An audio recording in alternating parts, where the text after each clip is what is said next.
有這樣一個武器，它是由1983年馬格南公司以极具顛覆式的設計、創造性的将突击步槍中的导气式設計引入到手槍中。就算你對槍械一竅不通，也多半在電影遊戲裡見過它的飒爽英姿。他的出場往往可以用3句話總結：帥就完事兒了，真男人從不回头看爆炸，比他帥的沒他強，比他強的沒他帥。尤其在《黑客帝國》《夺宝奇兵4》等动作電影中大放異彩，使得他硬朗冷峻的形象深入人心。然而在現實中，為何這款享譽全球、動作影片題材中的常青樹、槍械遊戲中的經典款，卻很少甚至沒有在各國軍隊中配裝，在實戰殺敌中更是罕有戰績？它究竟是徒有其表，還是華氏兼備？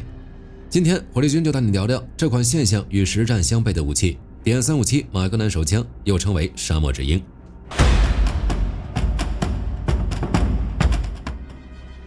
上世紀70、80年代，美國的槍械文化已經從當初殖民時期和西部開發时期的生存手段，完全演变成了一種休閒運动、文化符号。在這個時期，美國經濟發展穩定，中產階級壯大，人們有了更多的時間和金錢投入到戶外運動中去。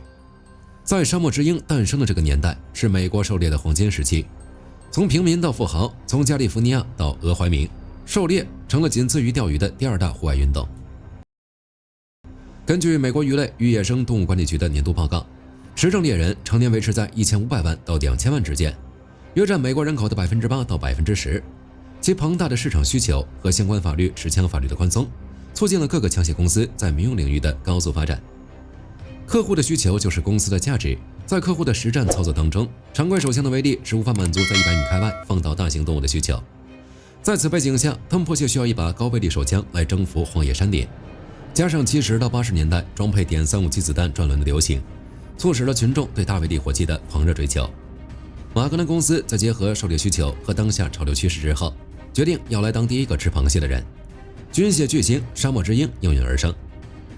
時間回到1979年，美國馬格南研究公司的林迪格、G. 斯科尔达姆、H.Z. 斯科爾达姆3個人湊在一起一拍腦門：“嘿，伙計，我們做一把能夠一槍放倒黑熊的手槍吧。”這個命題的離譜程度大概相當於今天有人跟你說我們造一輛可以越野的超級跑車吧。不能說完全不可能，只是確實偏離手槍這個概念本身的意義。但幾個好哥們兒對這個主意連連稱讚：“好，這個可以，要麼不搞，要搞咱們就搞個大的。”於是項目馬格南之鷹正式開始立項，並由創始人伯納德·懷特負責技術開發。後來在以色列軍事公司的改進下，成了半自動沙漠之鷹的基礎。這個起點就非常不一般，別人造手槍是為了防身或作戰，他們倒好，直接和步槍競爭上崗，要求對大型動物一槍致命。常規手槍採用的是後座式結構，通俗來講就是利用子彈藥爆炸的威力，將子彈彈出彈膛的同時產生的反作用力，帶動着槍管和槍機一起後退，觸發解鎖機構，順勢將子彈殼拋出的同時壓縮彈簧，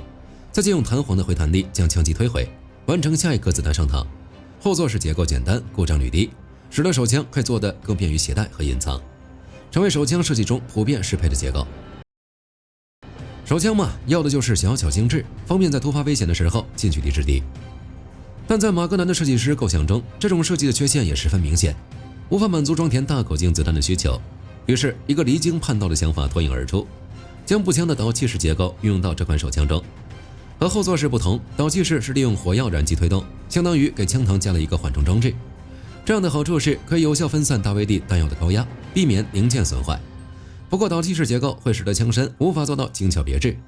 但在一槍撂倒一頭熊這樣的任務面前，槍身大小只能被迫讓步。這樣的設計才足以給沙漠之鷹裝配上強力的點357型號子彈。如果說天才般的槍膛設計是它的軀幹，那麼點357型號的子彈就是它的靈魂。它的設計者曾經說過，馬格南之鷹威力巨大的點357子彈可以100米之外擊碎雄獅的頭骨。點357史密斯、韦森、馬格南子彈是指其子彈口徑0.357英寸，换算成毫米是9.07毫米。從尺寸規格上看，與當時實用性廣泛、威力更小的9毫米子彈在其直徑上相差無幾。但點357馬格南子彈的装药量是9毫米装药量的2倍，槍口發射出速度快上1.5倍，打出去的力道也天差地別。以狩獵實戰舉例，9毫米口径的子彈打在獵物身上只會留下一處凹痕，對獵物的行動力並不造成嚴重的損害。而馬格南點357子彈可以直接穿透獵物的後皮，直指內臟，一擊致命。在馬格南公司和以色列軍事工業公司的不斷研發下，沙漠之鷹經歷了.357史密斯威森馬格南版、.44雷明頓馬格南版、.50AE馬格南版3個版本，它们名字前面的代號是指其使用的彈藥直徑。在版本迭代當中，設計師開始了攀比，他們的子彈口徑一個比一個瘋狂。如果說.357是沙漠之鷹的成名絕學，那麼.44就是它的巔峰神作。而隨着.50AE的加入，將這款神作推向了怪物的行列。在面對敵人的時候，9毫米子彈是一位優雅的女士溫柔對你講，請你躺下。而.50AE的子彈則是施瓦辛格在說，嘿夥計，我認為你的上半身和下半身最好分開。即使穿上特制的防彈衣能夠防住他的子彈，但強大的穿透力也難逃內臟嚴重破損。那麼代價是什麼呢？首先是體重，一把空槍就有2公斤多，將近4瓶礦泉水了。想象一下腰間別着4瓶水是一種什麼感觉？這導致他幾乎無法被隱蔽攜帶，投降速度也快不起來。其次是手感，為了握穩這頭猛獸，他的握把做得異常寬大，對於手型普通的男性而言，握持感都談不上舒適，更像是捧着一塊磚頭。最後是後坐力，儘管導氣式系統已經吸收了不少衝擊，但.50AE版本的後坐力依然堪稱手腕粉碎者。網上那些猛男開槍後表情失控、槍口直指天空的視頻可不是演的，沒經過訓練的人打幾發，第二天肩膀和手腕就得提意見。我們在電影或者動漫中見到的雙槍手持沙漠之鷹，帥確實是帥，但若在現實中你這麼做了，那麼在獵物倒地之前，你會首先失去自己的雙手。當然，我們的大明星沙漠之鷹，如果簡單的威力巨大，恐怕不會成為全球流行的爆款槍械。畢竟它在實用性和實用體驗上實在是差強人意，甚至可以稱得上是花瓶，好看但無用。畢竟若是單純追求口徑和火藥，約翰蘭博的一發 RPG 的威力夠沙漠之鷹打完一整箱的子彈了。軍隊不要，槍身太重，容彈量太少，通常7到8發，完全不具備戰場持續性的作戰要求，而且後勤維護複雜，在戰場上華而不實。警察不要，穿透力過強。喂，我們是要把罪犯抓起，槍決死刑那是法官的事兒。在城市環境又容易誤傷無辜，並且同樣難以隱蔽攜帶，出槍慢。自衛，你可以想象一下，半夜聽到異響，睡眼惺忪地舉起2公斤的鐵塊，在黑暗中對付可能移動的目標，效果可能不如一根棒球棍來得安心實在。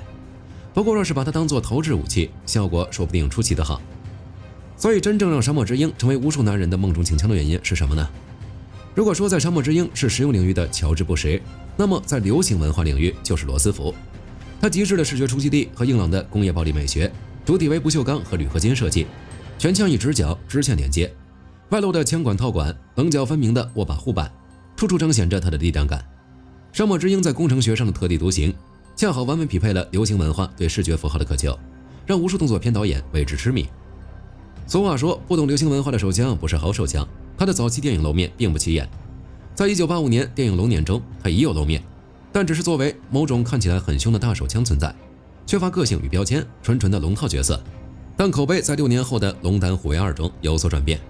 雖然戲份不多，但那閃亮的鍍鉻槍身和駭人的威力已經給觀眾留下了深刻印象。真正讓他一槍成名的是1991年的《終結者2：審判日》，他完成了最後的加冕禮。莎拉康納在精神病院從自動售貨機中取出一把提前藏好的鍍鉻沙漠之鷹，槍口噴出的火焰照亮了他堅毅的面龐，動作乾淨利索。這個鏡頭成為了影視經典。從此，沙漠之鷹與對抗強大壓迫的力量、絕境反擊等意象深度綁定。導演們發現這把槍本身就是一個強烈的視覺符號，無需多言，觀眾就能瞬間理解角色的強悍與決絕。此後，他變成了好萊塢動作片的萬能鑰匙，需要展現角色戰鬥力爆表，給他一把沙漠之鷹。需要讓嬌小的女主角產生反差萌的戰鬥力，也給她一把沙漠之鷹；需要凸顯反派窮兇極惡，給她一把金色的沙漠之鷹。遊戲世界更是將其奉若神明，在反恐精英裡，它是經濟局翻盤的夢想。幾百塊錢一條小巷，7發子彈，5殺 ACE，是一槍頭信仰的化身。玩家們親切地稱之為迪狗或手炮。遊戲裡，設計師們聰明地放大了它的優點：高傷害、高精度，忽略它的缺点，重量、後坐力。低容彈量在遊戲裡只是一個平衡性的數字，在使命召喚、戰地等眾多遊戲中，它往往作為高級別解鎖武器或彩蛋出現，擁有獨特的模型和音效，使用它本身就是一種炫耀和儀式。圍繞着沙漠之鷹的爭議從未停止，愛它的人奉若神明，厭它的人嗤之以鼻，也因此產生過許多的誤解。常見誤解1，它是特種部隊的標配，這是最經典的謠言，沒有任何一支主流特種部隊將其列為制式裝備。偶爾出現的照片往往是士兵個人購買的玩具，或在非常特定、非典型的任務中短暫使用。常見物件2，它是终极自卫武器。对於家庭防衛，這可能是最糟糕的選擇之一。巨大的後坐力和聲響，在室內狹小空間會造成射手自身失控和永久性听力損傷。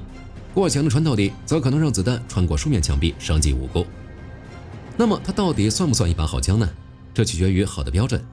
如果以當初設計師的設計初衷來看，它是傑出地完成了一槍撂倒一頭熊的目標。它成功造出了能穩定发射大口径马格南彈的半自動手槍，開創了半自動手槍的先河，其精度相當不錯。以實用性和泛用性論，它又無疑是失敗的。它太重、太大，容彈太少，維護太麻煩，使得警方、軍隊、個人等用戶在使用中有着各種各樣的致命缺陷。以文化影響力與商業成功論，它是現象級的，在美國文化傳播中起到了超乎尋常載體的功效。它可能是歷史上最具辨識度、最常出現在媒体中的槍械之一，養活了整個 IP 和無數周邊產品。這種割裂的評價也恰恰是沙漠之鷹最有趣的地方。它像一面陽光下的棱鏡，折射出不同人群對武器截然不同的理解和期待。是純粹的工具，是個人力量的延伸，是暴力的象徵，還是機械的藝術品？如果我们再深入一層思考，會發現沙漠之鷹早已超越了槍械的範疇，成為了一種文化哲學的表達和符號。它是美國精神的一部分物化，追求宏大，崇尚力量，迷戀技術，不懼張揚。在那個美蘇冷戰尾聲，美國科技軍事領域的巨大成就，造就了80、90年代美國文化自信的暴漲。沙漠之鷹的出現恰逢其時，它不像歐洲槍械那樣追求含蓄的精緻，而是赤裸裸地展示着機械的暴力美學。正如它的祖國，毫無保留地展示出它的肌肉與強大。它是男子氣概的複雜投射，它代表着傳統的肌肉性的力量崇拜。另一方面，它對使用者的技術要求又消解了純粹的体力神話。沒有技巧，你甚至無法有效控制它。它是工具理性的反叛者。在一個科技發展的今天，在一個越來越追求效率、通用性、模塊化的時代，沙漠之鷹堅持着自己的笨拙和專一。他拒絕成為萬能工具，而是甘心做極致體驗的提供者。這種特質在當今高度功能化的消費社會中，反而具有了一種懷舊的反潮流的魅力。回望沙漠之鷹的歷程，我們會發現它的傳奇並非源於正確，而是源於一系列錯誤的疊加。為一個邊緣需求用手槍獵熊而設計，他選擇了一條複雜的技術路徑，在那個實用主義盛行的時代，堅持力大專飛的美學。然而，也正是這些錯誤，讓他避免淪為了一把平庸的大威力手槍，他成為了一個異類，一個標籤，一個只要出現就必然會吸引所有人目光的視覺磁場。他沒能改變戰場或執法現場，卻深刻地改變了流行文化中對強大手槍的想象，拓寬了人類工業暴力美學的邊際。在今天，隨着材料科學進步，更高效彈藥的出現，沙漠之鷹的技術光環依然褪色，但那份源自80年代的笨拙又張揚的機械浪漫主義，那種毫不妥協的巨大極美的哲學，卻再也無法被複製。所以，沙漠之鷹或許從來都不是一把好用的槍，或許我們在未來會嘲笑它的笨拙，嘲笑它的不切實際，但它用自身的存在和一代人不可磨滅的記憶中證明了一件事：在追求效率與實用的世界之外，總有一席之地留給那些為了純粹震撼與魅力而生的造物。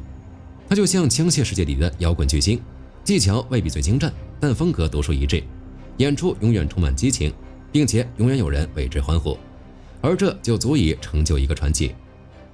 好了，關於沙漠之鷹的故事，今天就和大家聊到這裡。如果你喜歡本期視頻，別忘了點讚關注，也歡迎在評論區分享你的看法，或者聊聊你還知道哪些炫酷的兵器。